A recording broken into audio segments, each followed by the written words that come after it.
Hey y'all.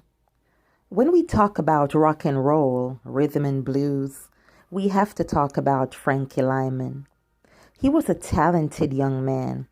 He made his mark in music history. Franklin Joseph Lyman was born September 30th, 1942, in Harlem, New York, to Jeanette and Howard Lyman. His father was a truck driver and his mother was a maid. They both also sang in the gospel group, the Harlemeers. It is said that Frankie and his brothers Howie and Louis sang with the Harlemeers Juniors. His other brother Timmy was also a singer. Times were tough, so Frankie began working as a grocery person at the age of 10. When he was 12 years old in 1954, Frankie heard a local doo-wop group called Cope de Villes at a school talent show.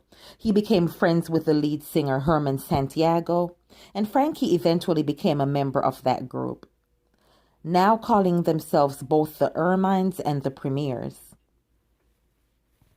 In 1955, a neighbor gave the Premiers a number of letters that had been written to him by his girlfriend, allegedly, in the hopes of giving the young boys inspiration to write their own songs. One of the love letters adapted into a song called Why Do Fools Fall in Love?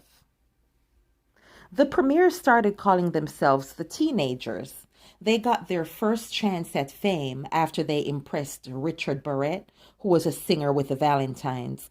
Richard got the group an audition with a record producer, George Goldner.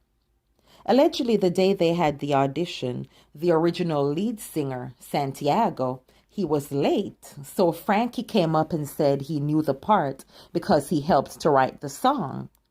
The disc jockeys ended up calling them Frankie Lymon and the Teenagers. Goldner signed the group to the G Records. Why Do Fools Fall in Love became its first single in January of 1956. It went to number 1 on the Billboard R&B singles chart for 5 weeks. It was number 6 on the Billboard Pop Singles chart and number 1 on the UK singles charts. It was a huge success. So, allegedly, about 9 months into the group's success, in 1957, Frankie left the group and went solo while they were on tour. It is said that at first he didn't want to leave the group, but was convinced by people like his mother and George. But when he went solo, he was not as successful as when he was with the group. Things got hard. In 1957, there was an episode of Alan Feed's live ABC TV show, The Big Beat. Frankie began dancing with a Caucasian girl while performing. It caused a scandal, mainly among Southern TV station owners, and The Big Beat was canceled. In the early 1960s, his sales started to decline. His highest charting solo hit was a cover of Bobby Day's Little Bitty Pretty One, which peaked at number 58 on the Hot 100 pop charts in 1960. The song was recorded in 1957. It is said that Frankie became depressed when his solo projects did not bring him much success. He became addicted to heroin at 15 years old. Allegedly, he was first introduced to heroin at 15 years old by a woman twice his age. He tried to stop that habit and became straight for a while. Then his mother died, and he started using again. I saw an interview with his former manager, Sam Bray, where he said that when Frankie turned 17, nobody wanted any part of him. He said he got blackballed from all the nightclubs, the record companies, the booking agents. He said he went broke. He said he tried to help Frankie make the biggest comeback of his career. Now Frankie's voice was changing because, he was growing up. And allegedly nobody wanted to go through the transition of his voice from the young kid to the young man. Frankie Lymon's adult voice sounded great to me, though. I don't understand why they couldn't do something with him. He met Elizabeth Mickey Waters. She became his first wife in 1964 and allegedly gave birth to his only child, Francine, who died 2 days after birth at Lenox Hill Hospital. So it came out that his marriage to her was actually not legal because she was still married to her first husband at the time. After the marriage failed, he moved to Los Angeles in the mid 1960s. There he began a relationship with Zola Taylor, a member of the Platters. She claimed that she married Frankie in Mexico in 1965. Their relationship ended several months later.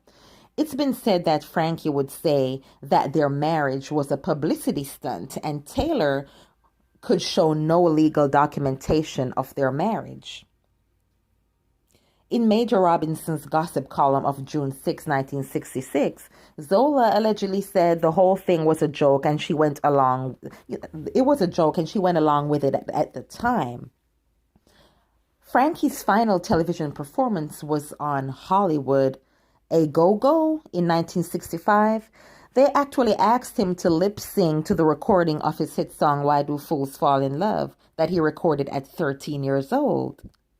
It seems to me they just wanted Frankie to remain a child. He had a wonderful adult voice. I heard it myself. So I don't understand why they couldn't work with him singing that song as an adult.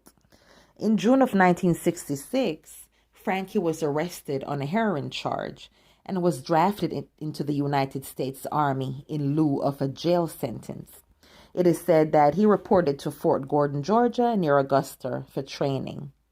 While he was in Augusta, Frankie met and fell in love with Emira Eagle, who was a school teacher at Hornsby Elementary in Augusta. They got married in June of 1967. It is said that he loved his wife so much and wanted to be with her that he ended up getting dishonorably discharged from the army. Frankie moved in with his wife and continued to perform periodically. Frankie went to New York, and in 1968, Frankie was signed by Sam Bray to his Big Apple label, and Frankie started recording again. This was possibly another chance for Frankie to become successful again. It was said that Roulette Records expressed interest in releasing Frankie's records in conjunction with Big Apple and scheduled a recording session for February 28th. It was said that a big promotion had been arranged with CHO Associates, owned by radio personalities Frankie Croker, Eddie O.J., and Herb Hamlet. So Frankie was staying at his grandmother's house, and allegedly he wanted to celebrate this news, so he did so by taking heroin. Allegedly, Frankie had remained clean from drugs ever since entering the army years earlier. I guess he had a weak moment. On February 27, 1968, Frankie was found dead of a heroin overdose on the floor of his grandmother's bathroom. His brother Lou said he was with his friend from the Navy, and one of the neighborhood kids said, "Hey Lou, Frankie died." And he said to his friend, that's about the fourth time someone told him Frankie died. He basically thought it was a joke. Then he decided to go to his grandmother's house, and that's when he saw his father, the policeman, and the person from the corner, and he realized it was no joke. He said he didn't laugh that day. Frankie Lymon was buried at Catholic St. Raymond Cemetery in the Bronx. The two songs that Frankie recorded for Big Apple before he died was released later in 1968. The songs were called Sorry and Sea Breeze. The movie Why Do Fools Fall in Love, starring Lawrence Tate, Halle Berry, Vivica Fox, and Leela Rashan, was based off of Frankie Lymon's. It was a fictionalized version of his story. It wasn't 100% his actual story. It was a pretty good movie, though. If you haven't seen it, you should check it out. So Diana Ross redid Frankie Lymon's song, Why Do Fools Fall in Love? And it made it to the top 10. After that, all of Frankie's alleged 3 wives went to Morris Levy, who retained possession of Frankie's copyrights and his royalties. They were claiming to be Frankie's rightful widow. Allegedly, Frankie did not divorce any of them. This issue resulted in lawsuits. I don't understand why the first wife would make any claims, though, because she was still married to her first husband when she married Frankie, so that marriage wouldn't be legal. And the second woman had no evidence that she and Frankie got married. So that's confusing to me. I did read that New York State's highest court declared Amira Eagle, his third wife, to be the actual widow of Frankie, which entitled her to at least some of the royalties to Frankie and the Teenagers' hit song Why Do Fools Fall in Love. While the wives were battling it in court, another issue came up. Maurice Levy was given songwriting co-credit on Why Do Fools Fall in Love, and there was an issue on whether he was deserving of having that credit. When the single Why Do Fools Fall in Love was released, they credited Frankie, Herman Santiago, and Jimmy Merchant as co-writers. Later releases and cover versions were attributed to Frankie and George Goldner. When Goldner sold his music companies to Maurice Levy in 1959, Levy's name began appearing as co-writer of Why Do Fools Fall in Love in place of George Goldner's. Frankie was never paid his songwriting royalties during his lifetime. It's pretty sad that Frankie died so soon. He was very talented.